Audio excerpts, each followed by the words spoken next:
नमस्कार दोस्तों, स्वागत है आपका पर्यावरण की अगली क्लास आपदा एवं आपदा प्रबंधन। हमारा प्रयास रहेगा कि आपको या आपके एग्जाम संबंधित जो भी विषय वस्तु है उसको आप अच्छे से समझें, क्योंकि यह जो आपका टॉपिक है पर्यावरण एग्जाम की दृष्टि के साथ साथ आपके दैनिक जीवन में भी बहुत ही महत्वपूर्ण है। अतः आप लोग पूरी क्लास देखें और जहाँ पर भी आपके कोई डाउट और क्वेरी हैं उन्हें कमेंट के माध्यम से आप पूछ सकते हैं। और आपका आज का टॉपिक है आपदा एवं आपदा प्रबंधन।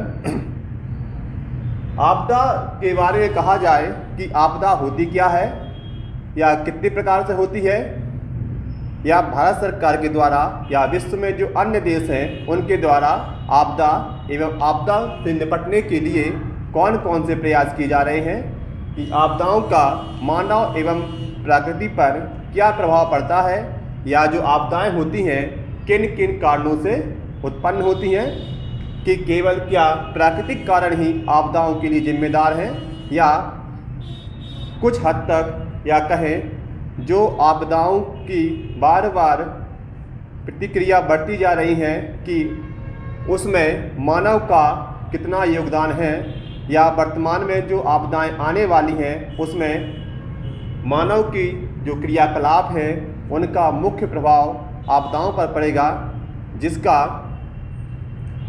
हमारे दैनिक जीवन, आर्थिक, सामाजिक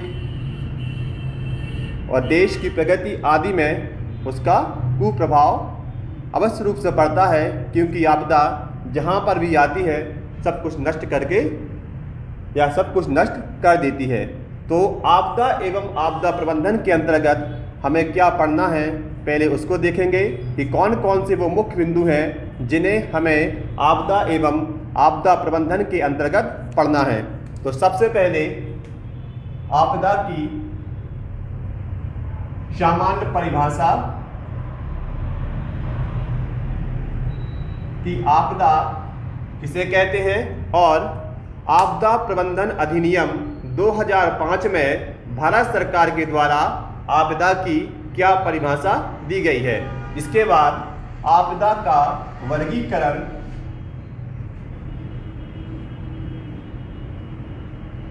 आपदाएं कितने प्रकार की होती हैं, मानव निर्मित आपदाएं कौन सी हैं और प्राकृतिक निर्मित आपदाएं कौन सी हैं।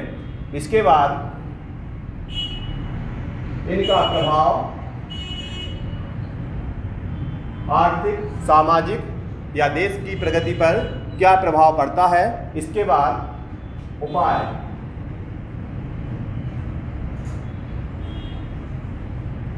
सरकार द्वारा कौन कौन से ऐसे उपाय हैं जो इन आपदाओं से निपटने में सहायक होंगे, या इन आपदाओं के आने पर सरकार कौन कौन से कदम उठाती है।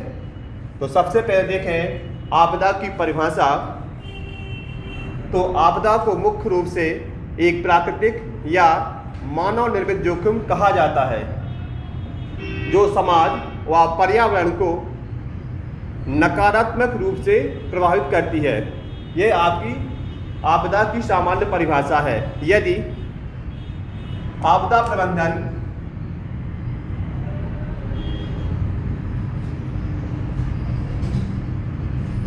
अधिनियम 2005 के अनुसार देखें कि आपदा की परिभाषा आखिर क्या है, या भारत सरकार का आपदा प्रबंधन अधिनियम 2005 है उसमें आपदा को किस प्रकार से परिभाषित किया गया है। जो आपका आपदा प्रबंधन अधिनियम है इसमें कहा गया है आपदा का अर्थ है, आपदा का अर्थ है किसी भी क्षेत्र में प्रकृति या मानव निर्मित कारणों से मानव निर्मित कारणों से होने वाली दुर्घटना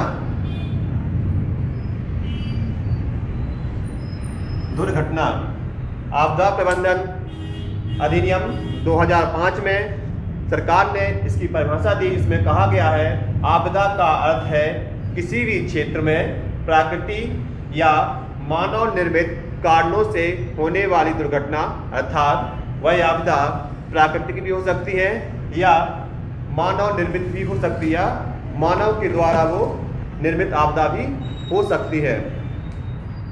इसके बाद देखें कि आपदाओं को कितने रूप में वर्गीकृत किया गया है या कौन कौन सी आपदाएं किस किस के कारण उत्पन्न होती हैं। तो यहाँ पर जो आपकी आपदाएं हैं मुख्य रूप से दो प्रकार की होती हैं, प्राकृतिक आपदा और मानव निर्मित।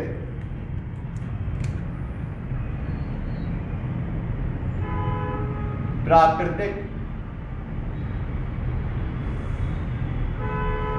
आपदा, दूसरी है मानव निर्मित आपदा। प्राकृतिक आपदाएं में होती है जो प्रकृति के कारण होती हैं, और मानव निर्मित आपदाएं वो है जिनमें मानव के क्रियाकलाप सम्मिलित होते हैं, जिनसे उन आपदाओं की पुनरावृत्ति अधिक हो जाती है, या जो आपदाएं प्राकृतिक रूप से आती हैं उनमें विनाश करने की शक्ति अधिक हो जाती है। और कुछ ऐसी आपदाएं होती हैं जो केवल मानव के क्रियाकलाप पर ही निर्भर करती हैं, जैसे कि परमाणु बम परीक्षण, बड़े बांधों का निर्माण या अत्यधिक वनों की कटाई, जिनके कारण बहुत सी आपदाएं आती हैं। जैसे वर्तमान में पिछले वर्ष 2019-20 के अंत में ऑस्ट्रेलिया में आग, या जो आपके गैसें, हानिकारक गैसें हैं उनका प्रभाव बढ़ना, ग्लोबल वार्मिंग का बढ़ना, इन सारी आपदाओं में मनुष्य कुछ हद तक मानव का या मानव जिम्मेदार है, जिनके कारण इन आपदाओं में पुनरावृत्ति अधिक हो रही है। जैसे कहीं पर अधिक बाढ़, कहीं पर सूखा, इशारे के इशारे कार मानव की या मानव के जो क्रियाकलाप हैं उसमें बहुत हद तक जिम्मेदार होते हैं। यदि हम प्राकृतिक आपदाओं को देखें कि कौन कौन सी आपदाएं प्राकृतिक होती हैं, तो यहाँ पर दो प्रकार की आपदाएं होती हैं। जो प्राकृतिक आपदाएं हैं उनमें है आपकी ग्रही आपदा, ग्रही आपदा, और दूसरी होती है आपकी अतिरिक्त ग्रही संबंधी आपदा।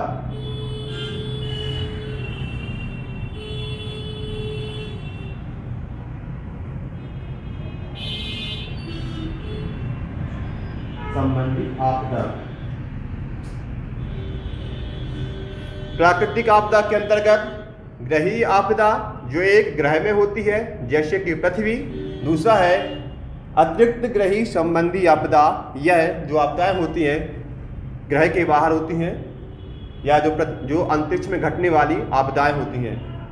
यदि हम ग्रही आपदाएं को देखें या कौन कौन सी वो आपदाएं हैं जो हमारी पृथ्वी पर घटित होती हैं जो कि प्रकृति से संबंधित होती हैं, यहाँ मुख्य रूप से दो प्रकार की हैं, एक स्थलीय आपदा और एक आपकी वायुमंडलीय आपदा। ग्रही आपदाओं में तो स्थलीय आपदा,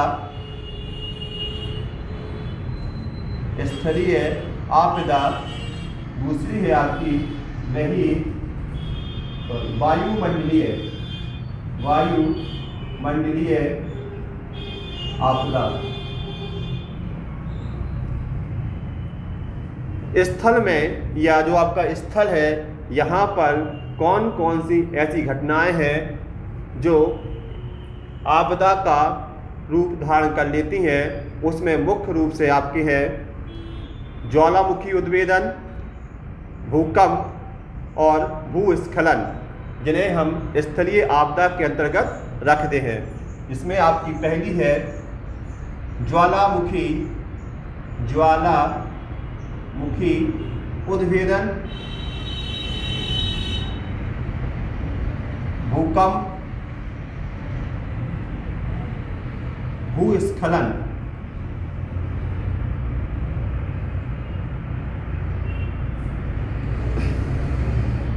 जो स्थलीय आपदाएं हैं, ज्वालामुखी उद्भेदन, भूकंप और आपका भूस्खलन। इसके बाद यदि वायुमंडलीय आपदाएं देखें, ऐसी आपदाएं जो वायुमंडल में घटित होती हैं, जैसे आप इसके अंतर्गत भी आपकी दो जो आपका वायुमंडलीय आपदा है, इसको दो भागों में बांटा गया है। एक सामान्य असामान्य घटना और एक आपकी संचयी वायुमंडलीय खतरा। असामान्य घटना, दूसरी आपकी है संचयी। पहली आपकी असामान्य घटना, दूसरी आपकी संचयी वायुमंडलीय घटना। संचयी वायुमंडलीय घटना। ग्रही के अंतर्गत दो, स्थलीय आपदा और वायुमंडलीय आपदा। स्थलीय आपदाएं वो हैं जो स्थल पर घटित होती हैं और वायुमंडलीय घटनाएं वो हैं जो वायुमंडल में घटित होती हैं।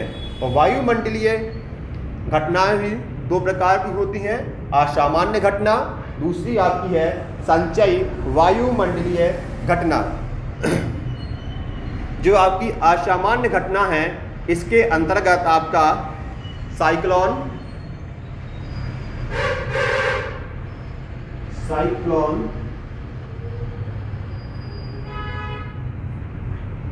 त्वरित झंझा,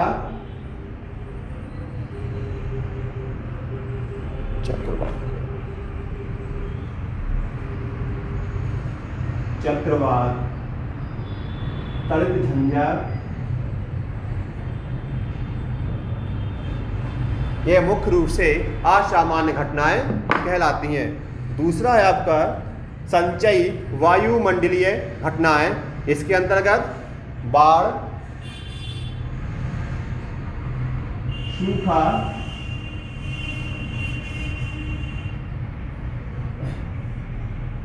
कोल्ड वेव और हीट वेव। तो ये आपकी संचयी वायुमंडलीय घटनाएं हैं। प्राकृतिक में ग्रही आपदाएं दो प्रकार की, स्थलीय आपदा, वायुमंडलीय आपदाएं। इसके अंतर्गत ज्वालामुखी उद्भेदन, भूकंप, भूस्खलन। वायुमंडलीय आपदा के अंतर्गत सामान्य घटना है, असामान्य घटना, जिसके अंतर्गत चक्रवात, त्वरित झंझा, संचयी वायुमंडलीय घटना, बाढ़, सूखा। ये थी आपका जो आपकी प्राकृतिक घटनाएं हैं या प्राकृतिक आपदाएं हैं जो मानव के आर्थिक और सामाजिक क्रियाकलाप पर प्रभाव डालती हैं। इसके बाद अगली है आपकी मानव निर्मित आपदाएं या मानव के वो कौन कौन से क्रियाकलाप हैं जिनका प्रभाव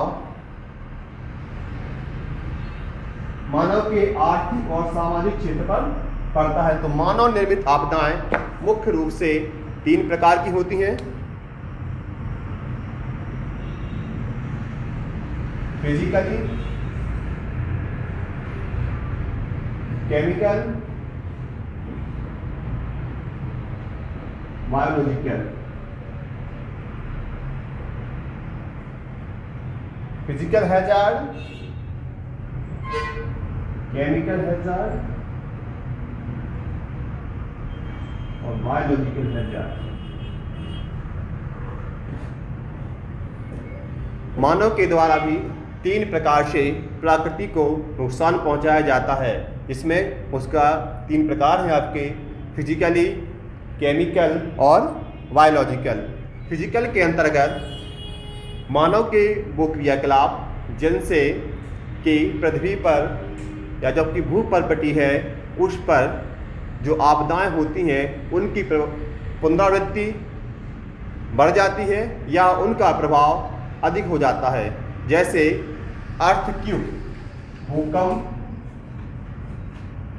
भूकंप, भूस्खलन, मृदा क्षरण या मृदा अपरदन।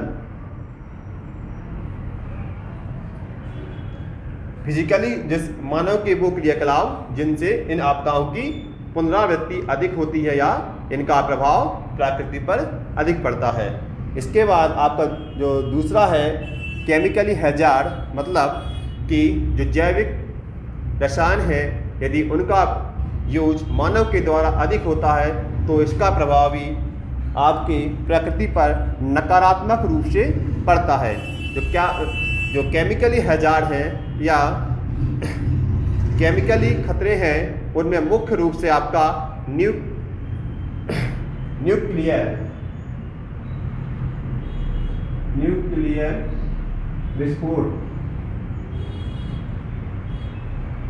या केमिकल रसायनों का अधिक प्रयोग,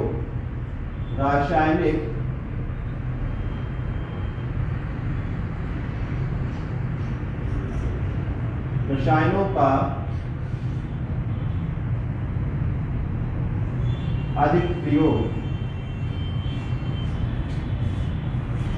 और आपका जो बायोलॉजिकल है इसके अंतर्गत जनसंख्या विस्फोट। सबसे पहले परिभाषा आपदा प्रबंधन या आपदा प्रबंधन अधिनियम में इसकी क्या परिभाषा दी गई है। इसके बाद वर्गीकरण मुख्य रूप से दो प्रकार का है, प्राकृतिक और मानव निर्मित। प्राकृतिक के अंतर्गत दो प्रकार के होते हैं, पहला है आपका स्थलीय खतरा और दूसरा है आपका वायुमंडलीय खतरा।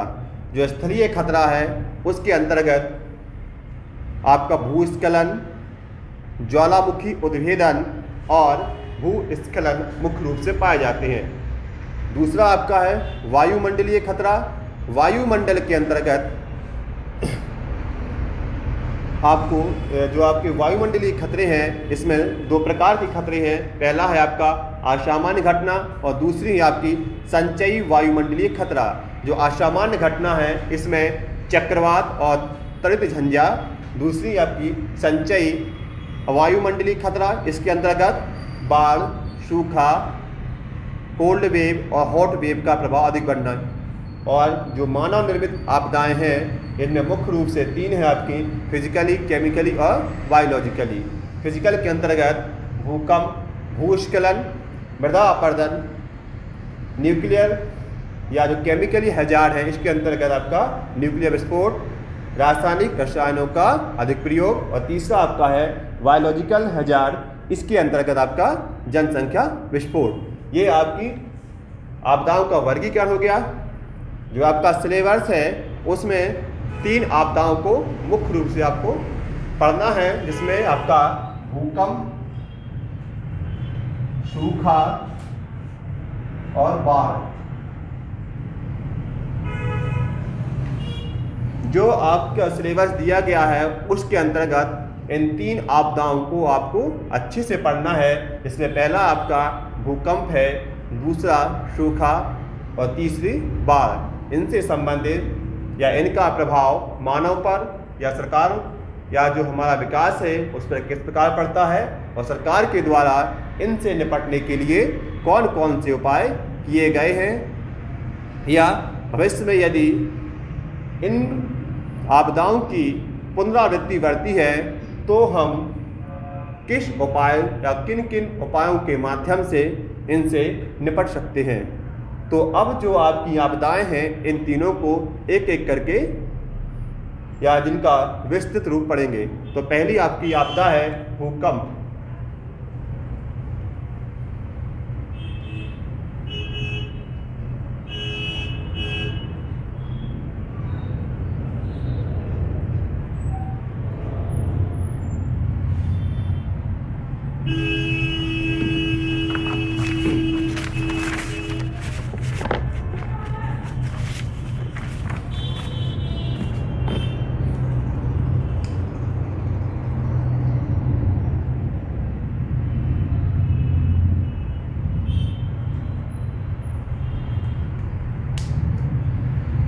आपका जो टॉपिक है भूकंप, इसके अंतर्गत हमें भूकंप की सामान्य परिभाषा, इसके कारण, इसका प्रभाव क्या है और मापक की कौन कौन सी विधियां हैं या किन के कारण भूकंप को मापते हैं। तो परिभाषा देखें तो भूकंप क्या है। यदि भूपर्पटी पर असामान्य कंपन जिसकी हमें पूर्व सूचना नहीं होती है उसे भूकंप कहते हैं। और भूकंप मानवीय और प्राकृतिक दोनों कारणों से उत्पन्न होते हैं। तो आपकी जो कारण देखें कि कौन कौन से मानव द्वारा निर्मित कारण हैं या कौन से वे प्राकृतिक कारण हैं जिनके कारण भूकंप उत्पन्न होते हैं। तो सबसे पहले देखेंगे इनके कारण।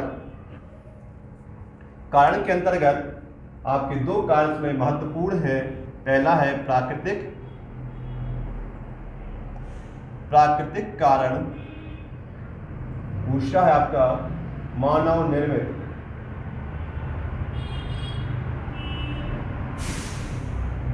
प्राकृतिक कारण वो होते हैं जिसके प्रकृति के कारण भूकंप की उत्पत्ति होती है या जिनके कारण भूकंप भूपर्पटी पर उत्पन्न होते हैं। तो प्राकृतिक कारण के अंतर्गत पहला कारण आपका है विवर्तनिक कारण या प्लेट विवर्तनिक।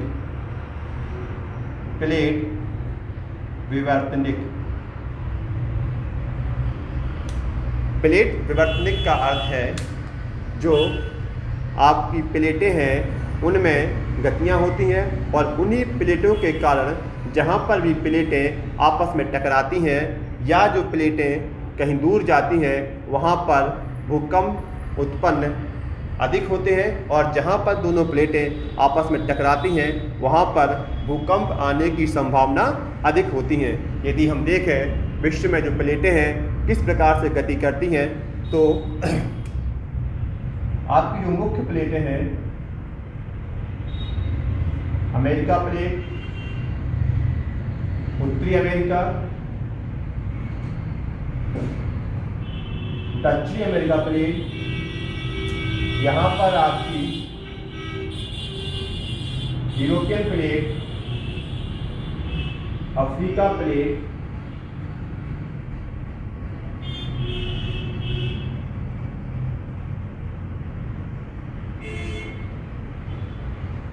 प्लेट और यहाँ पर एक अन्य प्लेट आपकी यूरेशिया प्लेट, नीचे आपकी ऑस्ट्रेलिया प्लेट। ये मुख्य रूप से सामान्य प्लेटें हैं जो कहीं पर एक दूसरे नज़दीक आती हैं और कहीं पर एक दूसरे से दूर जाती हैं और जहाँ पर भी ये प्लेटें आपस में टकराती हैं वहाँ पर भूकंप आने की संभावना अधिक होती है। यदि हम भारतीय क्षेत्र में देखें तो यहाँ पर यूरेशिया प्लेट और भारतीय प्लेट, इस क्षेत्र में जो भारतीय प्लेट है यह यूरेशिया की ओर गतिमान है जिससे इन दोनों के आपस में टकराने पर यहाँ पर भूकंप आने की पुनरावृत्ति अधिक होती है। और भारत का जो हिमालयी क्षेत्र है यहाँ पर भूकंप एक सामान्य घटना है क्योंकि हिमालयी क्षेत्र में हमेशा जो प्लेटें गति करती हैं जिसके कारण यहाँ पर भूकंप निरंतर आते रहते हैं। जैसे 2016 में आपका नेपाल में आया भूकंप मुख्य रूप से इसके आने का मुख्य कारण इन दोनों प्लेट जो आपकी यूरेशिया प्लेट है और भारतीय प्लेट है इनके टकराने के कारण उत्पन्न हुआ था।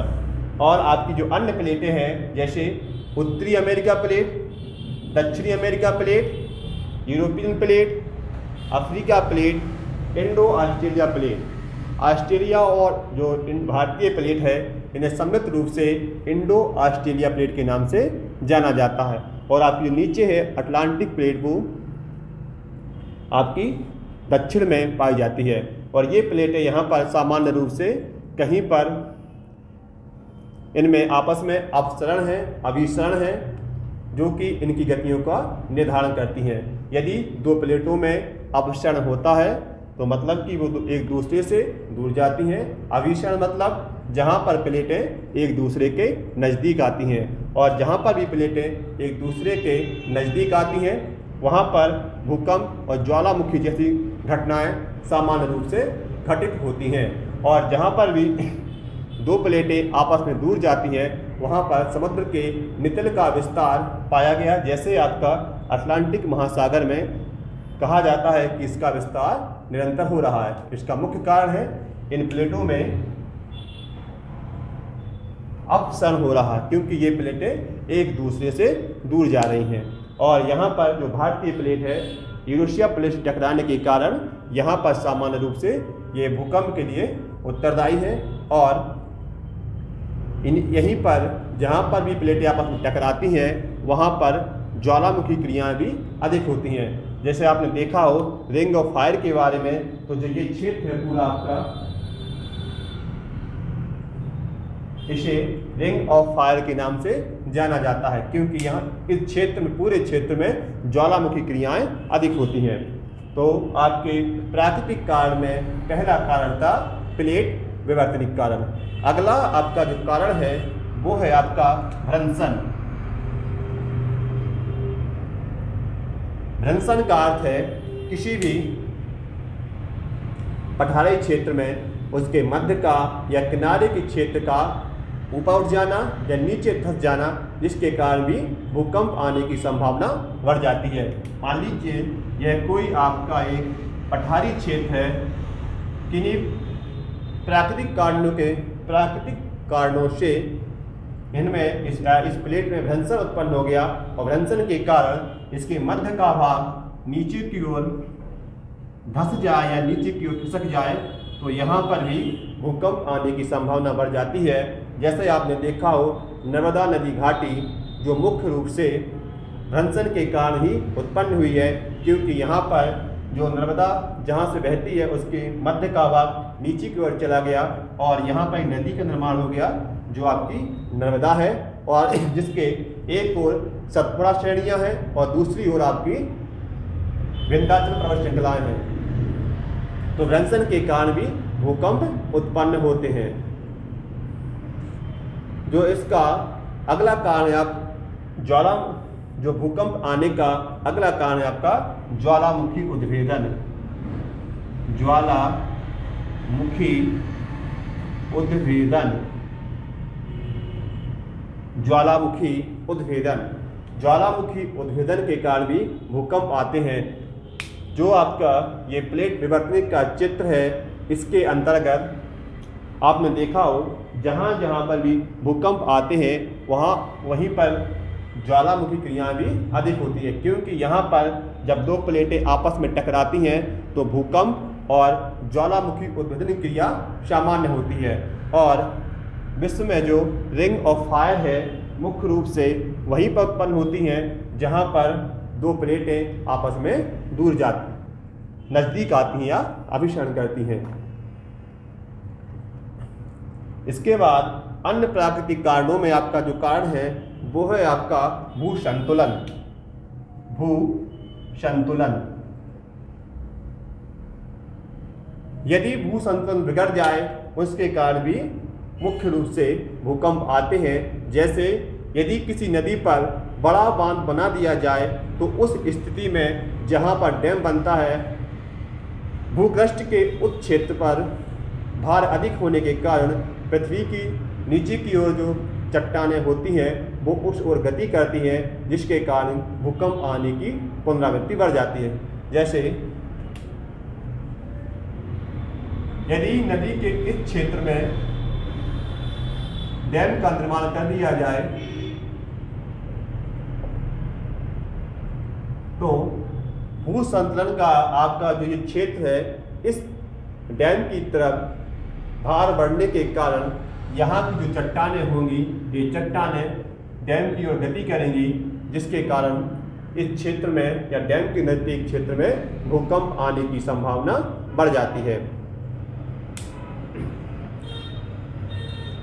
और मानव के वो कौन कौन से क्रियाकलाप हैं जिनसे कि भूकंप पृथ्वी पर आते हैं। तो इसमें देखें, पहला है आपका बड़े बांध, क्योंकि इनके कारण भू संतुलन बिगड़ता है और बड़े जिससे कि भूकंप आने की प्रवृत्ति बढ़ जाती है। अगला है परमाणु बम परीक्षण। यदि परमाणु बमों का परीक्षण किया जाता है तो उसके कारण भी उसके आसपास के क्षेत्र में भूकंप आने का या भूकंप आते हैं।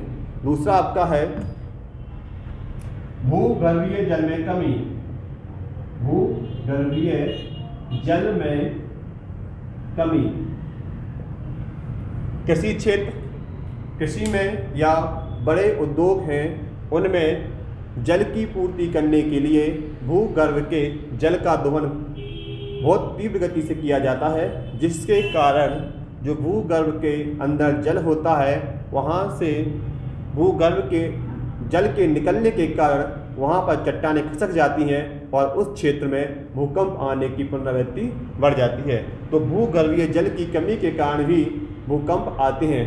तो ये थे आपके भूकंप आने के कारण, प्राकृतिक कारण और मानवीय कारण। प्राकृतिक के अंतर्गत प्लेट विवर्तनिक, भूस्खलन, ज्वालामुखी उद्भेदन और भूसंतुलन। और मानव में बड़े बांध, परमाणु बम परीक्षण, भूगर्भीय जल में कमी। और प्राकृतिक के अंतर्गत कहेंगे तो वो कारण जिनके कारण भूकंप की पुनरावृत्ति बढ़ती है या भूकंप एक विनाशकारी रूप धारण कर लेते हैं। ये थे आपके भूकंप के सामान्य कारण। अब देखना है भूकंप में कौन कौन सी वेव उत्पन्न होती हैं, भूकंप का फोकस क्या है, अधिकेंद्र किसे कहते हैं, और भूकंप का होने वाला नुकसान कहाँ पर होता है, और यहाँ जो भूकंप है इसमें कौन कौन सी वेवें उत्पन्न होती हैं, या भूकंप का छाया क्षेत्र किसे कहते हैं।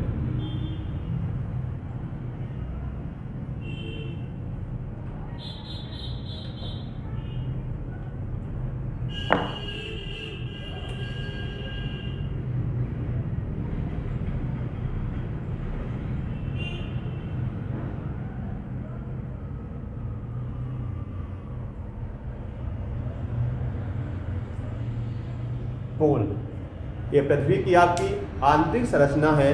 पृथ्वी की यह आपकी आंतरिक संरचना है, जिसके कारण हम बताते हैं कि भूकंप कहाँ कहाँ पर आते हैं। और भूकंप आने के जो पृथ्वी में मुख्य रूप से या पृथ्वी के अंदर जो क्षेत्र है उसे 3 भागों में बांटा गया है, भूपृष्ठ, मेंटल और कोर। जो भूकंप होते हैं मुख्य रूप से भूपृष्ठ या मेंटल में उत्पन्न होते हैं, और जो आपका भूकंप है या जहाँ से भूकंप उत्पन्न होता है उसे फोकस कहते हैं। Focus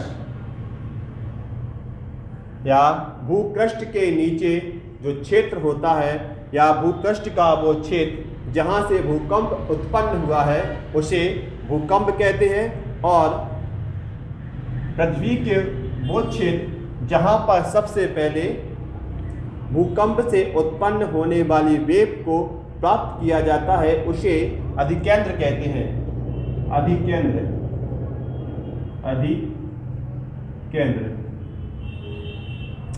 focus, अधिकेंद्र। और जो भूकंप है यहाँ पर मुख्य रूप से 2 प्रकार की किरणें उत्पन्न होती हैं या तरंग उत्पन्न होती हैं, जिन्हें प्राथमिक तरंग और द्वितीयक तरंग के नाम से जाना जाता है। इसमें आपकी जो प्राथमिक तरंग है, इन्हें प्राथमिक तरंग इसलिए कहते हैं क्योंकि जब भी भूकंप आते हैं और उनको मापा जाता है तो इस सीस्मोग्राफ पर सबसे पहले उत्पन्न होती हैं, इसीलिए इन्हें प्राथमिक तरंग कहा जाता है। और जो प्राथमिक तरंगें होती हैं ये ठोस, द्रव और गैस तीनों माध्यम में गमन कर सकती हैं। ठोस, द्रव और गैस। तो आपकी जो प्राथमिक तरंगें हैं जिन्हें मुख्य रूप से पीप तरंग के नाम से भी जाना जाता है, और आपकी जो प्राथमिक तरंगें हैं ये तीनों माध्यमों में गमन कर सकती है, चाहे वो आपकी ठोस हो, द्रव हो या गैस हो। तो इन तीनों माध्यमों से प्राथमिक तरंगें गमन कर सकती हैं। और आपकी जो अगली या जो सेकेंडरी वेव होती हैं या द्वितीयक तरंग होती हैं, यह प्राथमिक तरंगों के बाद प्राप्त होती हैं, इसलिए इन्हें द्वितीयक वेव या सेकेंडरी वेव के नाम से जाना जाता है। और जो आपकी द्वितीयक तरंगें होती हैं यह केवल ठोस माध्यम में ही गमन कर सकती हैं, अर्थात ये द्रव और गैस में, निर्वात में द्रव या गैस में गमन नहीं कर सकती हैं। तो देखें यहाँ पर आपकी जो द्वितीयक तरंगें हैं यह मुख्य रूप से केवल और केवल ठोस में ही गमन करती हैं। ये कभी भी द्रव और गैस में गमन नहीं कर सकती हैं। यदि भू परपटी की आंतरिक संरचना देखें,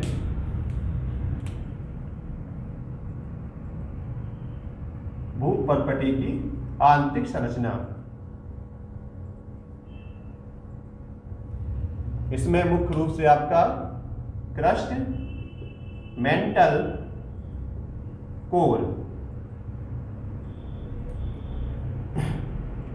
सबसे ऊपरी क्षेत्र आपका क्रस्ट है, मध्य का क्षेत्र मेंटल है और नीचे का क्षेत्र या जो केंद्र का क्षेत्र होता है इसे कोर नाम से जाना जाता है। जो क्रस्ट होता है यह ठोस होता है। इसके बाद जो क्रस्ट है इसके 100 किलोमीटर की गहराई में जाने पर यहाँ पर चट्टानें पिघली हुई अवस्था में पाई जाती हैं। इसके बाद मेंटल, फिर ठोस और आप कोर और मेंटल के मध्य का जो क्षेत्र है यहाँ पर भी चट्टानें प्लाज्मा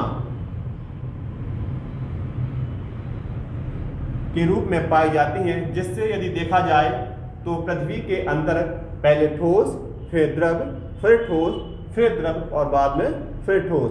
तो आपकी जो द्वितीयक तरंगें होती हैं वो केवल और केवल ठोस माध्यम में गमन करती हैं। तो आपकी जो एस वेव है यहाँ से ये अपना स्थान चेंज कर देती हैं या यहाँ से ये परिवर्तित हो जाती हैं, क्योंकि कोर के पहले यहाँ पर प्लाज्मा की अवस्था है या उससे पहले जो आपकी द्रव अवस्था पाई जाती है, जिसके कारण ये कोर के क्षेत्र में प्रवेश नहीं कर पाती हैं। और आपकी जो प्राथमिक तरंगें हैं या पी तरंगें हैं ये ठोस, द्रव और गैस तीनों माध्यम में गमन कर सकती हैं। प्राथमिक वेव,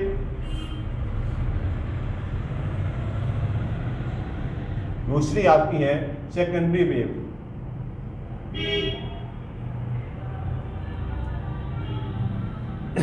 जहां पर किसी प्रकार की कोई भी तरंग प्राप्त नहीं होती है उसे उस तरंग का छाया क्षेत्र या छाया क्षेत्र के रूप में जाना जाता है। जैसे एस वेव इस पूरे क्षेत्र में प्राप्त नहीं होती है, जिसके कारण इसे एस का छाया क्षेत्र कहते हैं। एस का छाया क्षेत्र या एस के छाया क्षेत्र के नाम से जाना जाता है। इसकी जो डिग्री है आपकी 105 से 105 डिग्री के अंतर्गत ये नहीं पाई जाती है। इसके बाद जो आपकी पी तरंग है मुख्य रूप से जहाँ पर ये परिवर्तित होती है इस क्षेत्र में, यहाँ पर ये तरंगें नहीं पाई जाती हैं, जिसके कारण इसे पी का छाया क्षेत्र, पी का छाया क्षेत्र के नाम से जाना जाते हैं और इसकी डिग्री होती है 105 से 145 के मध्य। यहाँ भी आपकी 105 से 145 के मध्य ये आपका जो पी का छाया क्षेत्र और एस का छाया क्षेत्र पाया जाता है। यदि अधिकेंद्र की बात की जाए तो भूकंप से होने वाला या अधिकेंद्र का निर्धारण कहाँ होता है? जहाँ पर भी सीस्मोग्राफ पर सबसे पहले प्राथमिक तरंगें प्राप्त होती हैं या द्वितीयक तरंगें प्राप्त होती हैं, उस क्षेत्र को अधिकेंद्र के नाम से जाना जाता है। और भूकंप से होने वाला जो नुकसान है वो कभी भी अधिकेंद्र पर नहीं होता है, या अधिकेंद्र पर होने वाला जो नुकसान है वो उसके अन्य क्षेत्र से कम होता है। यदि प्रश्न आता है कि भूकंप से सबसे अधिक विनाश कहाँ होता है? तो भूकंप से सबसे अधिक विनाश अधिकेंद्र के जो पास का क्षेत्र होता है यहीं पर होता है। कभी भी अधिकेंद्र पर विनाश अधिक नहीं होता है। और जो अधिकेंद्र है यहाँ पर प्राथमिक तरंगें, उसके पश्चात द्वितीयक तरंगें प्राप्त होती हैं। इसके बाद जो तीसरी तरंग होती है जिन्हें एल तरंग के नाम से जाना जाता है, एल तरंग, और इन्हें लव वेव के नाम से भी जाना जाता है। जो एल तरंगें होती हैं यह भूपर्पट्टी पर उत्पन्न होती है तथा इनके द्वारा होने वाला विनाश सर्वाधिक होता है या इनसे विनाश सबसे अधिक उत्पन्न होता है। यदि भूकंप में देखा जाए कौन कौन सी तरंगें हैं या कौन कौन सी वे वेव हैं जो भूकंप के कारण उत्पन्न होती हैं, तो यहाँ पर आपने 3 प्रकार की तरंगों को देखा, पी तरंग, एस तरंग और एल तरंग। जो पी तरंग है इन्हें प्राथमिक तरंग कहते हैं क्योंकि जो पी तरंग है सबसे पहले सीस्मोग्राफ या जिससे भी हम भूकंप को मापते हैं कि किस तीव्रता का भूकंप आया है, तो वहाँ पर जो सबसे पहले तरंगें प्राप्त होती हैं उन्हें प्राथमिक तरंग कहते हैं। इसके बाद जो दूसरी तरंग प्राप्त होती है उसे एस तरंग कहते हैं, और जो एल तरंग है यह आपकी भूपृष्ठ पर प्राप्त होती है और सबसे अधिक गति आपकी एल तरंग भी कहते हैं, एल तरंग ही करती है। और यदि इनकी गति देखी जाए कि किस तरंग की गति सबसे अधिक होती है, तो जो प्राथमिक तरंग होती हैं इनकी गति 8 किलोमीटर प्रति सेकंड, वहीं पर द्वितीयक तरंग की गति 4 किलोमीटर प्रति सेकंड और एल तरंग की गति 2 किलोमीटर प्रति सेकंड होती है। और यदि विनाश की बात की जाए कि इन तीनों में कौन सी तरंगें सर्वाधिक विनाश करती हैं, तो प्राथमिक तरंगों के माध्यम से सबसे कम विनाश, और जो एस तरंग है ये एस तरंग से अधिक विनाश करती है, एस तरंग पी तरंग से अधिक विनाश करती है। और जो एल तरंगें हैं इनके माध्यम से सर्वाधिक विनाश किया जाता है, सर्वाधिक विनाश। पी तरंग, एस तरंग और एल तरंग। जो पी तरंग है इनकी गति तीव्र होती है परंतु इनसे होने वाला नुकसान कम होता है। एस तरंग की गति पी तरंग से कम होती है परंतु इनके द्वारा जो नुकसान होता है वो पी से अधिक होता है। जो एल तरंग है इसकी गति सबसे कम होती है परंतु इनसे होने वाला नुकसान सबसे अधिक होता है। और यदि पी तरंग और एस तरंग को देखें तो ये इन्हें मुख्य रूप से काया तरंग भी कहते हैं, काया तरंग या बॉडी वेव, काया तरंग या बॉडी वेव के नाम से भी इन्हें जाना जाता है। इसका मुख्य कारण है क्योंकि जो पी तरंग और एस तरंग हैं ये भूकंप के केंद्र से उत्पन्न होती हैं, इसीलिए इन्हें काया तरंग या बॉडी वेव के नाम से जाना जाता है। तो ये थे आपकी भूकंप में उत्पन्न होने वाली सामान्य तरंगें या कौन कौन सी वेव हैं जो भूकंप में उत्पन्न होती हैं, उनकी गतियाँ क्या है, उनसे होने वाला नुकसान कितना है या किन्हें काया तरंग कहते हैं, उनका छाया क्षेत्र क्या है। यदि प्रश्न आए कि पी और एस तरंगों में सबसे अधिक किसका छाया क्षेत्र होता है, तो यहाँ पर जो एस तरंग है इसका छाया क्षेत्र सबसे अधिक होता है। सबसे अधिक विनाश कहाँ होता है, तो अधिकेंद्र के पास का जो क्षेत्र होता है वहाँ पर सबसे अधिक विनाश भूकंप के माध्यम से किया होता है। इसके बाद फोकस, जो पृथ्वी का केंद्र हो, भूकंप का जो केंद्र पृथ्वी के अंदर है उसे फोकस कहते हैं। कौन कौन सी तरंगें भूकंप में उत्पन्न होती हैं, पी तरंग, एस तरंग और एल तरंगें।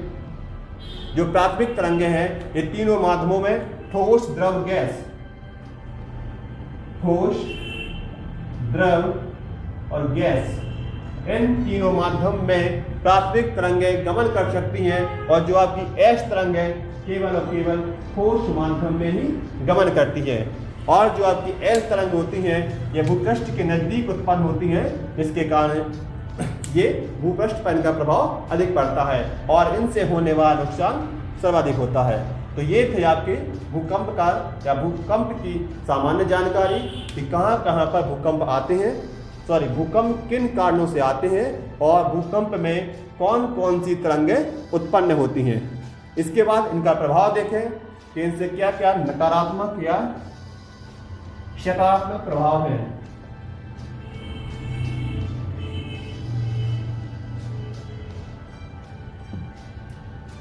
प्रभाव नकारात्मक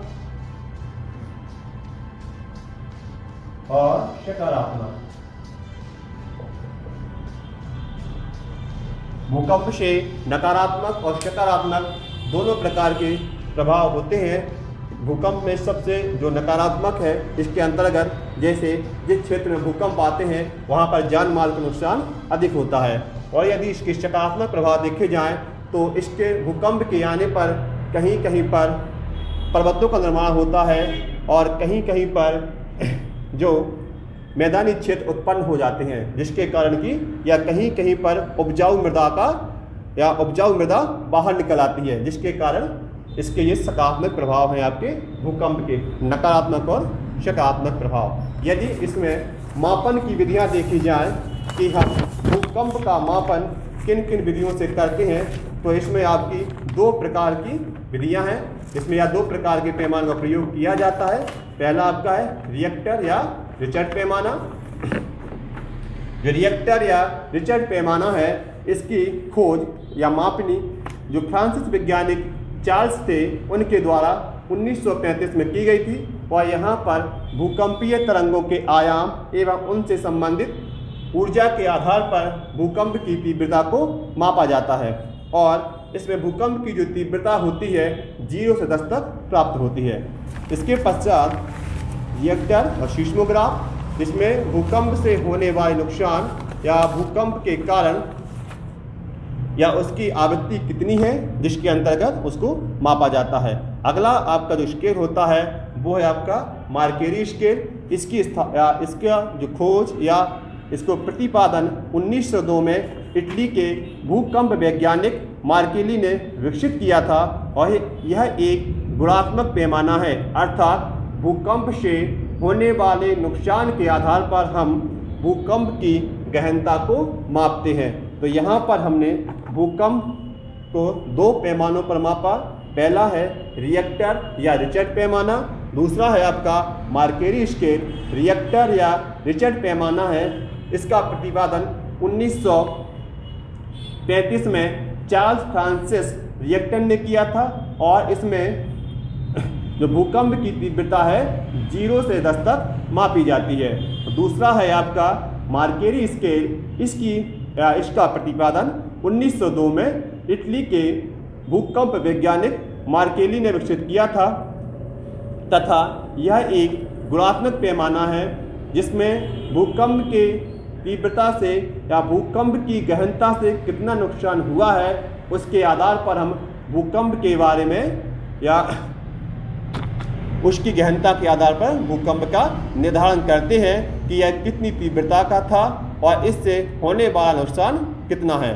तो ये था आपका भूकंप का टॉपिक, जिसके अंतर्गत हमने भूकंप की परिभाषा, उसके कारण, भूकंप में कौन कौन सी तरंगें उत्पन्न होती हैं, उनका प्रभाव, किस क्षेत्र में उनकी गति क्या है, किस माध्यम में गति करती हैं, उनका छाया क्षेत्र क्या है, फोकस क्या है, अधिकेंद्र क्या है, उनका नकारात्मक सकारात्मक प्रभाव, उनकी मापक विधियाँ।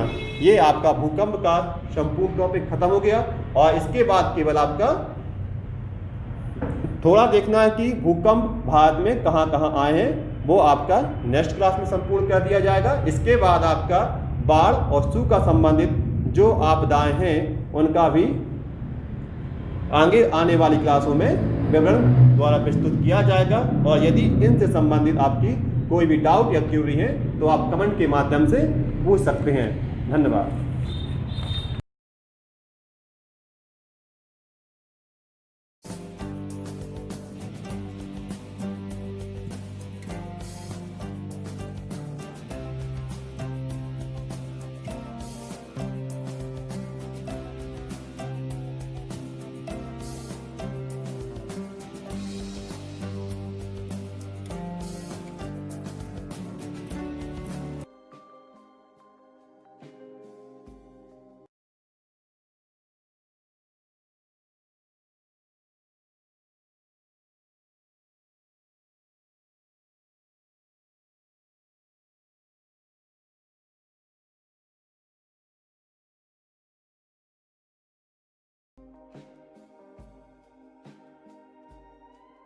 सक्सेसफुल जो सभी एग्जाम को टारगेट करते हुए ध्यान में रखकर ये मिशन चलाया जा रहा है। चाहे आने वाले जितने भी एग्जाम हो, वर्ग 3 महिला सुपरवाइजर, एमपी पुलिस, फॉरेस्ट, पटवारी, सीपीसीटी से रिलेटेड जितने भी एग्जाम है उन सभी को ध्यान में रखकर ये मिशन चलाया जा रहा है। व्हाट्सएप ग्रुप पर स्टडी कराई जा रही है, प्रिपरेशन कराई जा रही है, जिसमें बॉयज़ और गर्ल्स के अलग अलग ग्रुप बनाकर आपकी प्रिपरेशन कराई जा रही है। ग्रुप में आपको time table, strategy, routine, study material, daily and weekly test, guidance, motivation सब कुछ दिया जाएगा। और यहाँ पर ये आप देख सकते हैं अलग अलग ग्रुप बनाए गए हैं, लगभग 22 और आपको ऐड किया जाएगा। तो आप लोग बिना किसी देरी के मैसेज कीजिए और 9981167757 पर आपको ऑडियो मैसेज करना है। व्हाट्सएप से अपना नाम बता देना है, मैं आपको उसी एग्जाम से रिलेटेड ग्रुप में ऐड कर दूंगा। महिलाओं के अलग ग्रुप हैं, पुरुषों के अलग ग्रुप हैं, आप देख सकते हैं, ठीक है। और इसके साथ साथ strategy, routine, syllabus, complete plan आपकी स्टडी के लिए, ताकि आप लोग बेस्ट रैंक हासिल कर सको यहाँ पर, ठीक है। आपकी तैयारी के साथ ही आपको पता लग जाता है कि आप अब अच्छी मेरिट हासिल करने वाले हो, क्योंकि यहाँ पर आपको टाइम टेबल दिया जाता है। हर एग्जाम का अलग टाइम टेबल होता है जो 7 दिन में बदलता रहता है। जुड़ने से आपको फायदा क्या मिलेगा? Time table, strategy, routine, study material, daily weekly test, guidance, motivation सब आपको मिलता रहेगा। जुड़ने के लिए आपको 99811677 और 757 ये व्हाट्सअप नंबर है, इस पर आपको ऑडियो से नाम बता देना है अपना और किस एग्जाम के लिए आपको जुड़ना है वो भी मुझे बता देंगे तो मैं आपको जोड़ लूंगा। सभी एग्जाम की प्रिपरेशन कराई जाती है, सभी एग्जाम की ऑनलाइन ऑफलाइन टेस्ट सीरीज मिलती है, नोट्स मिलते हैं तो आप ले सकते हैं। ये सारा कुछ आप देख सकते हैं। कम से कम 1000 से ज़्यादा स्टूडेंट वर्ग 3 की प्रिपरेशन लगातार कर रहे हैं, जिनने नोट्स मंगाए हैं। 5000 से ज़्यादा स्टूडेंट मेल और फीमेल ग्रुप में जुड़े हैं। खासकर एमपीटीईटी के लिए टाइम टेबल दिया गया है उन्हें, और एमपीटीईटी के लिए जो स्पेशल नोट्स बनाए गए हैं, पीईबी जो सिलेबस है उसके हिसाब से उसको लेकर पढ़ना आप जरूर शुरू करें, क्योंकि उससे पीईबी सिलेबस पूरा कंप्लीट कवर किया गया है। मार्केट में ऐसी कोई बुक नहीं है जो सिलेबस को कवर करे और इतना बेहतरीन स्टडी मटेरियल आपको दिया जाए, जिसमें शानदार पेडागोजी भी दी गई है जो 15 नंबर की आने वाली है, और बाकी आपका जो 15 नंबर का अलग पार्ट है वो भी इसमें अच्छे से कवर आपका हो जाएगा। नोट्स लेने के लिए आप इंदौर में आ सकते हैं, हैंड टू हैंड भी ले सकते हैं, छतरपुर में भी ले सकते हैं। हैंड टू हैंड आपको कम कीमत में वो तुरंत मिल जाएंगे, बाकी आप अपने घर पे भी मंगा सकते हैं स्पीड पोस्ट से। उसके लिए भी मुझे 9981167757 पर मैसेज कर दें। छतरपुर का जो ऑफिस है वो छत्रसाल बुंदेलखंड यूनिवर्सिटी के सामने है। इस तरह के जो नोट्स बनाए गए हैं सारा कुछ स्पेशल फैकल्टी के द्वारा, कोशिश यही की जाएगी कि आपके 125 प्लस अंक आए, चाहे आप किसी भी कैटेगरी से बिलोंग करते हो। 125 प्लस अंक अगर आपके आ गए तो सिलेक्शन आपका वर्ग 3 में होने से कोई रोक नहीं सकता, ठीक है फ्रेंड। अब इसके साथ साथ ऑनलाइन टेस्ट सीरीज, जिसकी प्रिपरेशन उन्हें लगता है कि हो गई है, वो ऑनलाइन टेस्ट सीरीज भी लगा सकते हैं। ऑनलाइन टेस्ट सीरीज भी मैं आपको प्रोवाइड कर दूंगा। 30 ऑनलाइन टेस्ट मिल जाएंगे, 20 आपको पीडीएफ मिल जाएंगी। ये ऑफिस है हमारे छतरपुर का। यहाँ पर ये आपका चैनल है। प्यार देने के लिए, सपोर्ट देने के लिए बहुत बहुत शुक्रिया आपका। चैनल को सब्सक्राइब कर सकते हैं, जुड़ सकते हैं जितने भी नए मेंबर हैं, और पुराने मेंबर को परिवार का हिस्सा बनने के लिए शुक्रिया फ्रेंड्स। अपनी सेहत का ख्याल रखें, कोरोना से बच कर रहें। God bless you, all the best and take care.